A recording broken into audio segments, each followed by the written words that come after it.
बिस्मिल्लाहिर्रहमानिर्रहीम। अस्सलामुअलैकुम दोस्तों, मेरा नाम आसिफ खान और आप देख रहे हैं इंडियन मुस्लिम। बादशाह बाबर का नाम सुनते ही अक्सर हिंदूवादी लोगों के सीने में आग सी लग जाती है, क्योंकि बाबर वो बादशाह था जिसने भारत पर राज करके मुगल सल्तनत की नींव रखी थी। इनके पूर्वज जिनकी ये तारीफ करते नहीं थकते हैं, वो सर पटक के मर गए मगर बाबर का मुकाबला नहीं कर पाए। आज हम इसी बाबर के बारे में बात करेंगे। कहां से आया था बाबर और कैसे अपनी मुगल सल्तनत को पूरे भारत में फैला दिया। हिंदुओं के साथ बाबर का क्या रवैया था।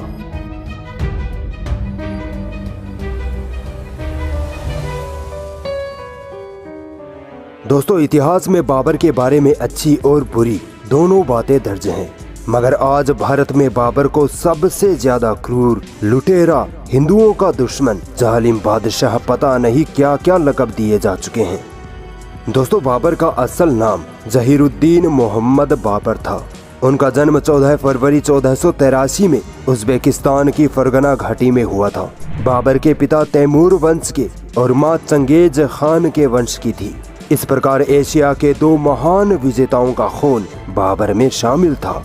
दोस्तों, आज से लगभग 500 साल पहले बाबर ने एक अजीम मुगलिया सल्तनत की स्थापना की, जो अपने आप में बेनजीर थी। बाबर ने 1526 ईस्वी में पानीपत की पहली जंग में इब्राहिम लोधी को हराया और भारत में एक नई सल्तनत का आगाज हुआ। अपने बुलंदी के दिनों में इस सल्तनत के कब्जे में दुनिया की 1/4 से अधिक दौलत थी। बाबर की सल्तनत अफगानिस्तान से लेकर उपमहाद्वीप तक फैली हुई थी, लेकिन बाबर की शुरुआती जिंदगी कांटों से भरी पड़ी थी। बाबर के पिता उमर शेख मिर्जा ने सिर्फ 12 साल की उम्र में ही बाबर को फरगना घाटी का सरदार बना दिया, मगर बाबर के चाचाओं ने बाबर की कम उम्र का फायदा उठाया और बाबर को गद्दी से हटा दिया और बाबर का कत्ल करने पर आमादा हो गए। बाबर वहां से फरार होने में कामयाब तो रहा, मगर कई सालों तक जंगलों और रेगिस्तानों में भटकता रहा। इसी बीच बाबर अपनी सेना बनाता रहा और छोटे छोटे इलाकों पर हमला करता रहा। सन 1510 ईस्वी में बाबर ने फारस यानी ईरान के बादशाह शाह इस्माइल के साथ गठबंधन कर लिया और मध्य एशिया पर सल्तनत बनाने पर समझौता किया। शाह इस्माइल चूंकि शिया था, इसलिए बाबर ने उसे खुश करने के लिए अपने आप को शियों की तरह दिखाना शुरू कर दिया। शाह इस्माइल ने बाबर को खूब दौलत और सेना फराहम कर दी और फिर बाबर धीरे धीरे अपनी सल्तनत बढ़ाता चला गया। इसके बाद बाबर ने भारत की तरफ रुख किया। बाबर ने तकरीबन 5 बार भारत पर हमले किए, मगर नाकाम रहा। आखिरकार 1526 ईस्वी की वो जंग जिसमें बाबर ने दिल्ली की सल्तनत को उखाड़ फेंका, उस जंग ने बाबर को भारत का बादशाह बना दिया। दोस्तों, बाबर कभी भारत न आता अगर दौलत खान और हिंदू राजा राणा सांगा बाबर को इब्राहिम लोधी की सल्तनत पर हमला करने न बुलाते। इन्हीं के आमंत्रण पर बाबर ने इब्राहिम लोधी, जो उस वक्त भारत का बादशाह था, उससे टक्कर लेने की ठानी थी।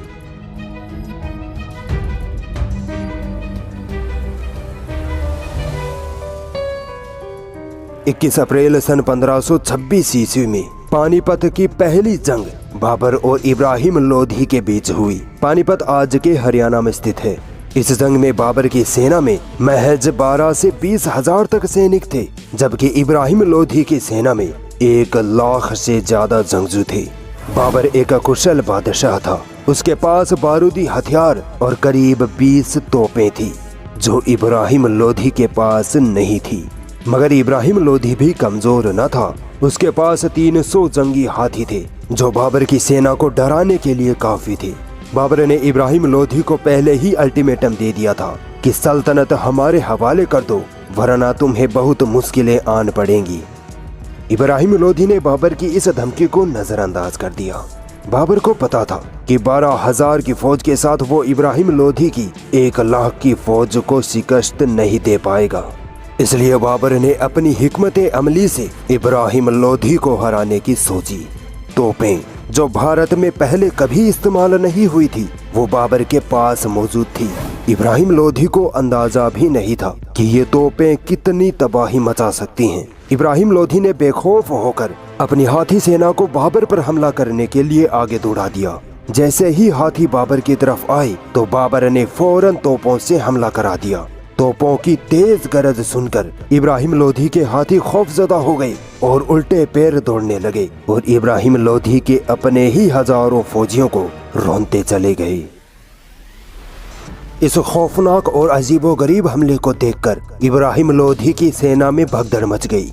इब्राहिम लोधी इस हमले को रोकने के लिए अपने खास जंगजुओं के साथ खुद बाबर पर हमला करने आगे बढ़ा, मगर बाबर ने उसे घेर कर ऐसा हमला किया कि इब्राहिम लोधी बच ना सका। इब्राहिम लोधी की मौत होते ही उसकी सेना भाग खड़ी हुई और अब भारत का नया बादशाह था ज़हीरुद्दीन मोहम्मद बाबर। इस जंग को जीतने की खुशी में बाबर ने एक मस्जिद तामीर कराई जिसे काबुली बाग मस्जिद के नाम से जाना जाता है। ये मस्जिद आज भी हरियाणा के पानीपत में शान से खड़ी है। दोस्तों, राणा सांगा ने सोचा था कि बाबर इब्राहिम लोधी को हराकर लूटपाट करके वापस अफगानिस्तान चला जाएगा और पीछे से हम भारत की सल्तनत पर कब्जा कर लेंगे, मगर ऐसा हुआ नहीं। इब्राहिम लोधी को हराकर बाबर भारत में ही रुक गया और अपनी मुगलिया सल्तनत कायम कर ली। ये मेवाड़ के राजा राणा सांगा को रास नहीं आया और उसने बाबर से जंग करने का ऐलान कर दिया।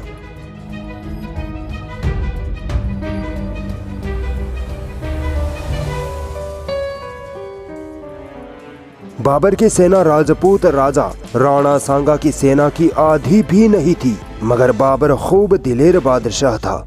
वो अपनी 2 लाख की फौज लेकर खानवा के मैदान में राणा सांगा के सामने आकर खड़ा हो गया। 17 मार्च 1527 ईस्वी को खानवा की जंग शुरू हुई। दोस्तों, बाबर ने राणा सांगा के खिलाफ भी वही रणनीति अपनाई जो इब्राहिम लोधी के खिलाफ अपनाई थी। इस बार बाबर के पास 50 से ज्यादा तोपें और कई बारूदी हथियार थे।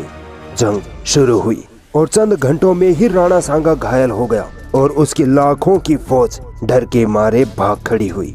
इस तरह राजपूत आसानी से जीती हुई जंग को भी हार गए और अब बाबर के सामने राजपूतों का डर खत्म हो गया। कहा जाता है कि खानवा की जंग में किसी मुस्लिम ज्योतिषी ने बाबर को बताया कि राणा सांगा के खिलाफ जंग में बाबर की हार होगी। ये बात सुनकर बाबर खौफजदा हो गया और अल्लाह से अपने गुनाहों की तौबा करने लगा। बाबर शराब का आदी था, इसलिए उसने सबसे पहले अपने ऊंटों पर लदी शराब को बर्बाद करने का हुक्म दिया और अपने अधिकारियों और सैनिकों को भी शराब पीने से रोक दिया। बाबर ने तौबा की कि या रब, मैं कभी शराब को हाथ नहीं लगाऊंगा, बस तू मुझे राणा सांगा के खिलाफ फतह दे दे। माना जाता है कि बाबर की इसी तौबा की वजह से अल्लाह ने उसे राणा सांगा की लाखों की फौज के सामने भी फतह दे दी।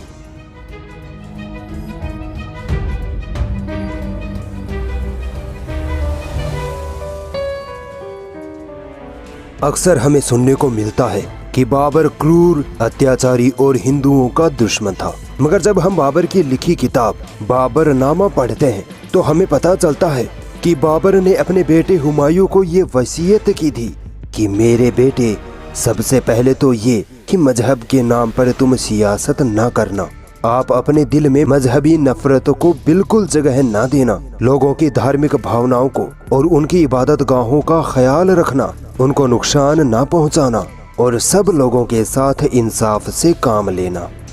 गैर मुसलमानों के प्रति ये सोच थी बाबर की, मगर हम देखते हैं कि भारत को हिंदू राष्ट्र और भारत पर सत्ता जमाने के लिए हिंदुत्ववादियों ने बाबर की बनाई हुई बाबरी मस्जिद को झूठ के दम पर शहीद कर दिया और हजारों मुसलमानों की लाशों पर चढ़कर अब मंदिर बनाने की तैयारी में जुटे हैं। अगर बाबर अत्याचारी होता, मंदिरों को तोड़कर मस्जिदें बनाने वाला होता, तो आज ना हिंदू होते ना ही उनके मंदिर। बाबर की मुगलिया सल्तनत ने 300 सालों से भी ज्यादा वक्त तक भारत पर राज किया है, मगर ना हिंदू खत्म हुए ना उनके मंदिर। दोस्तों, कहा जाता है कि एक बार बाबर का बेटा हुमायूं शदीद बीमार हो गया।